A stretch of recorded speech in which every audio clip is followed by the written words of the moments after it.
जिस तरह से चल रही है, आपको क्या लगता है कि ये मीडिया इस वक्त एकदम, जिसको आपने करार दिया है कि गोदी मीडिया, उस तरह चल रही है, या सिर्फ कॉरपोरेट्स की अपनी स्वार्थ से मीडिया को इस दिशा में ले जा रही है? देखिए, इसमें कई एलिमेंट्स हैं प्रबीर, आपको समझना होगा। कई एलिमेंट्स पर यह काम कर रहा है। एक तो काम करता है डर पर।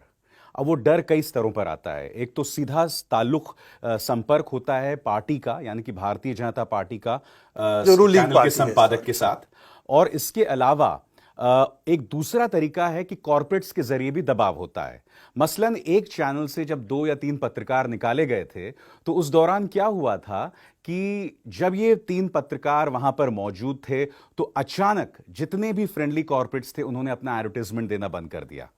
सत्तारूढ़ भारतीय जनता पार्टी ने अपने प्रवक्ताओं को भेजना बंद कर दिया। अब आप सोचिए, एक चैनल में अगर सत्तारूढ़ भारतीय जनता पार्टी के प्रवक्ता नहीं जाएंगे, उनके नेता उन्हें इंटरव्यूज नहीं देंगे, तो आप सोच सकते हो कितना नुकसान उस चैनल को है। तो बहुत ही बारीकी से, बहुत ही अजीबोगरीब ढंग से दबाव डाले जाते हैं। और मैं आपको बता दूं, ये जो कंट्रोल है प्रबीर, वो बहुत ही माइन्यूट माइक्रो लेवल पे है। यानी कि छोटे छोटे रिपोर्टर्स, बहुत ही जूनियर लेवल पे एंकर्स प्रबीर, वो तक जो ट्वीट करते हैं, भूल जाइए ऑन एयर क्या कहते हैं, ऑन एयर कहने की किसी की हिम्मत नहीं है।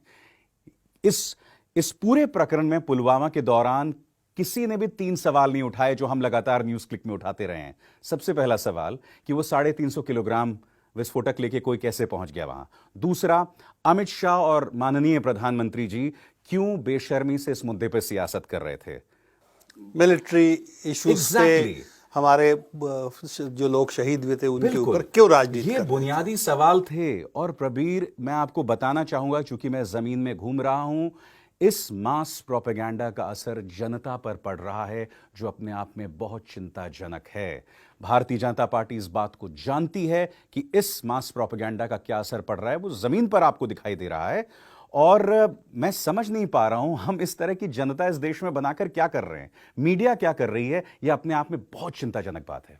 उर्मिलेश, आप बहुत दिन मीडिया में रहे हैं, पत्रकारिता की है, आपको ये सवाल करना चाहूँगा कि पहले मुसोलिनी रेडियो, इसके बाद जर्मनी और फिल्म, जो आपको याद होगा कि न्यूरम्बर्ग के इसका जो जिस तरह से फिल्म किया गया था, जिस तरह से उसका प्रचार किया गया था, आज क्या लगता है टेलीविज़न ख़ास तौर से हिंदुस्तान में पूरी तरह से इस तरह से कैंपेन, जिसको कहते हैं मास कैंपेन, सिर्फ एक मकसद से कि एक पार्टी की राजनीति लोगों पर थोपा जाए, ये चल रहा है? जो आप टेलीविज़न चैनल पूछ रहे हैं, न्यूज़ चैनल, तो न्यूज़ चैनल के बारे में मेरी जो राय है कि ठीक है, पहले की सरकारें जो थीं उनके समय भी वो बहुत शानदार नहीं था, बहुत अच्छा नहीं था, सरकारों का साथ देता था, कॉरपोरेट का साथ देता था।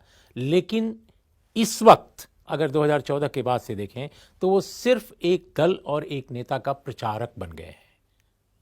और जंग प्रचारक, मैं एक शब्द जो जंग कभी प्रचारक है, जंग कभी प्रचारक जी, जंग के तो प्रचारक ही हैं। और आप देखिए, आपने जंग का नाम सही लिया कि कई बार तो ऐसा लगता है कि जो न्यूज़ चैनल के न्यूज़ रूम हैं, खासकर स्टूडियो जो उनके हैं, वो ऐसा लगता है कि रणभूमि बना दिए गए हैं।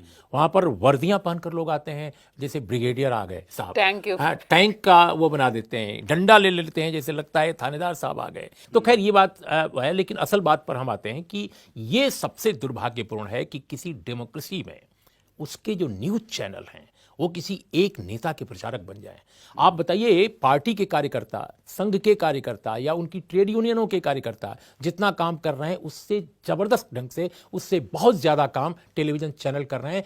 यानी झूठ का सबसे बड़ा प्रचारक टेलीविजन आज हो गया है। ये दुर्भाग्यपूर्ण है। और ये क्यों हुआ है, मैं बहुत संक्षेप में कंक्लूड अगर करूं कि जैसे जैसे हमारी डेमोक्रेसी डिजनरेट हुई है, जैसे जैसे हमारी डेमोक्रेसी का चरित्र और ख़राब हुआ है, वैसे वैसे हमारा मीडिया ख़राब हुआ है। देखिए, दुनिया के बेहतरीन जो मीडिया माना जाता है कि उन देशों में है जो एक तरह से आप उसको जो भी डेमोक्रेसी कह लीजिए, पूंजीवादी लोकतंत्र कह लीजिए या डेमोक्रेसी के दूसरे और जो रूप हैं वो ले लीजिए, लेकिन कमोबेश जो फ्रीडम इंडेक्स है उसमें यूरोप के देश आगे रहते हैं। अभी अपने देश में जब मोदी जी ने टेक ओवर किया था, तो जो ग्राफ था हमारा डेमोक्रेसी का, उससे आई थिंक 27 या इस तरह का कुछ था, अंक नीचे आ जी, और ज्यादा खराब स्थिति हो गई है। 42वां अभी है शायद, 42 है डेमोक्रेसी के ग्राफ में हम। और मीडिया में जो उसकी फ्रीडम का इंडेक्स है, वो उसमें हम 180 मुल्कों में 138वें पोजीशन पर हैं। 138वां।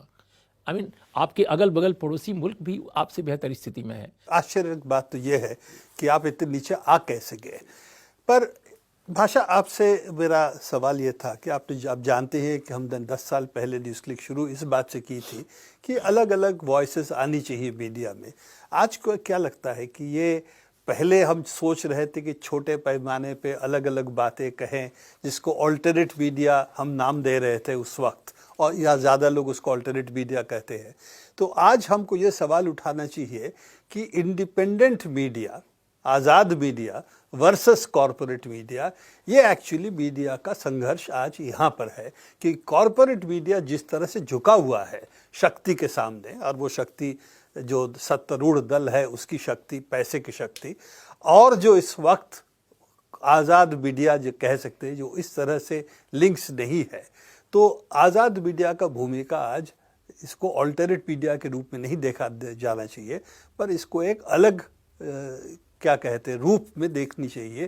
क्योंकि मीडिया के ये हाल अगर है तो इंडिपेंडेंट के मीडिया के अलग और कहीं आप इस चीज़ को संघर्ष के खिलाफ नहीं कर सकते। कोई पुरसा हाल कहीं और नहीं। और मुझे लगता है कि न्यूज़ क्लिक की जो 10 साल की यात्रा है, ये अपने आप में ये बताने के लिए काफ़ी है कि जब जिस प्लेटफॉर्म को शुरू किस मकसद से किया गया और आज उसकी पहुंच या उसकी जो रीच है, उसमें जो आवाज़ें हैं वो किस तरह से व्यापक समाज में जा रही हैं, व्यापक सवालों को एड्रेस कर रही हैं। तो एक ये जो अपने आप में न्यूज़ क्लिक की ग्रोथ है, न्यूज़ क्लिक सरीखे तमाम ऐसे न्यूज़ प्लेटफॉर्म्स की ग्रोथ है, यह बता रहा है कि जो जमहूरियत पे, डेमोक्रेसी पे जो खतरा है, उससे मीडिया में जो लड़ने वाले लोग हैं उन्होंने हार नहीं मानी है और उन्होंने रास्ता खोजा है। और ये रास्ता खोजना ही बहुत तसल्ली बख्श, बहुत सुकून देने वाली चीज़ है। और मैं यहाँ एक बात ये भी कहना चाहूँगी कि जो प्रोपेगेंडा मेन स्ट्रीम मीडिया कर रहा है, मुझे लगता है एज इट इज़ जैसा वो चाह रहे हैं वैसा नहीं जा रहा है।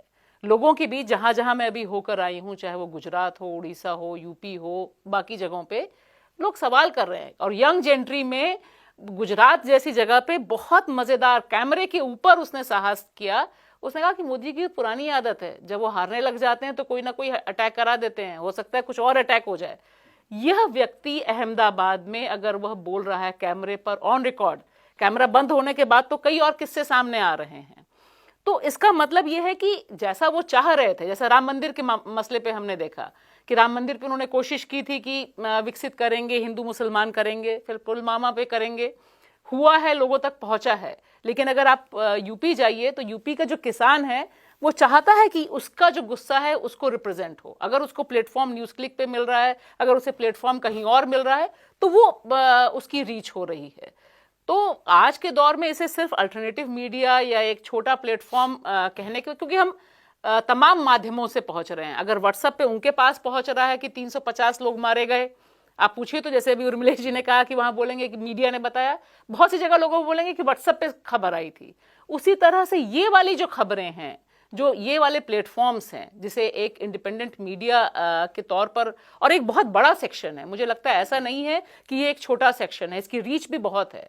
वर्नाकुलर मीडियाज डिफरेंट, अलग अलग भाषाओं में, जिस राज्य में जाइए आपको इस तरह के प्लेटफॉर्म्स मिलेंगे। क्योंकि अब एक बात लोगों के दिमाग में, मीडिया में भी जो लोग तड़प रहे हैं अंदर बाहर आने के लिए, और जहां उनको मौका मिल रहा है वो तमाम इस तरह के प्रयोगों में सामने आ रहे हैं, वो एक जोखिम उठा के अपनी बात कहने में आ रहे हैं।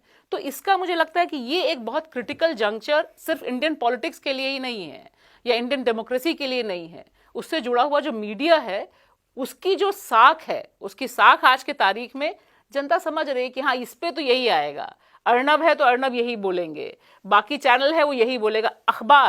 अखबार को लेकर भी जो छोटी दुकानों पर डिस्कशन होता है, अगर हम उसको समझें तो बड़ा मज़ेदार है। उससे एक आप छद्म राष्ट्रवाद पैदा करते हैं, कुछ समय के लिए नफरत पैदा करते हैं। लेकिन फाइनली तो आपको रोटी चाहिए, आपको नौकरी चाहिए। अगर उसका पॉलिटिकल ट्रांसलेशन उस तरह से होता इन मुद्दों का, इन गुस्सों का, इस गुस्से का, तो जो ये इंडिपेंडेंट मीडिया के डिफरेंट चैनल्स हैं, डिफरेंट प्लेटफॉर्म्स हैं, उनकी मुझे लगता है कि पूछ और पहुंच ज़्यादा बढ़ेगी। और आज भी साख जो बनी हुई है, आप जाइए ज़मीन पर, तो लोगों को तब भी ये उम्मीद होती है कि अगर आप एक मीडिया की तरफ से हैं तो 2 गाली भी आपको देंगे, लेकिन फिर भी उनको लगेगा कि गुस्सा कहने के लिए तो हमें ये एक विकल्प यही है। तो ये एक जो भरोसा है, मुझे लगता है इस समय हमें इस भरोसे को जिंदा रखना बहुत ज़रूरी है, और वो ये मीडिया ही रख सकता है।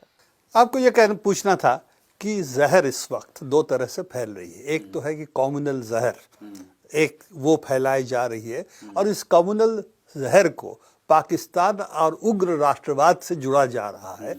और ये जहर अगर आप देखें तो टेलीविज़न सबसे ज़्यादा